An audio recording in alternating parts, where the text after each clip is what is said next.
Yes, yesterday matches were played in the Premier League. Arsenal won 2-0. Manchester City drew 1-1 with West Ham. Chelsea lost to Newcastle at home. So this is the point where you see Manchester City, you see that the games are ranking up for them and they are drawing.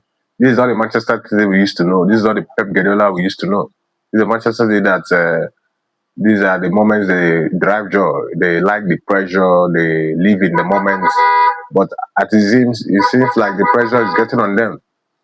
Pressure is getting on them because they after the 3-0 loss to Real Madrid, it followed with a 1-1 draw yesterday against West Ham. And on Wednesday, they still have the return leg against the Madrid. After that, which they go play Arsenal in the Carabao Cup final. So the game are just racking up for them. They seem to be quivering. They seem to not be up to pace with the Premier League. You understand that maybe this is the last step for Pep Guardiola in the Manchester City. Maybe he needs to ply his trade elsewhere, not in the Premier League, or maybe with another team.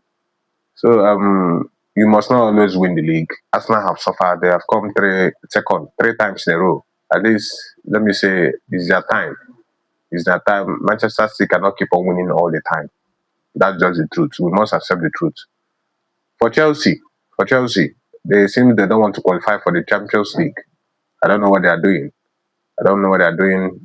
When Liam Rosina came in, he had some promises. We thought he was the next Pep Guardiola in the Premier League. He knew his whereabouts in the distance in the dugout. He knew what he said in the press conference. He was a perfect gentleman for the perfect team.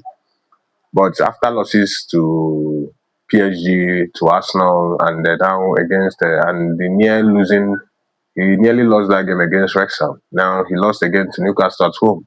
Questions are now being asked of him: is he the right manager to take Chelsea to the next level? So I think one thing he should do is to try and qualify for the Champions League. I think from there, maybe next season he may try to find his own players and all that. But I think one thing he needs to do is to qualify for the Champions League, and let's see where it takes him. Let me know what you think in the comment section.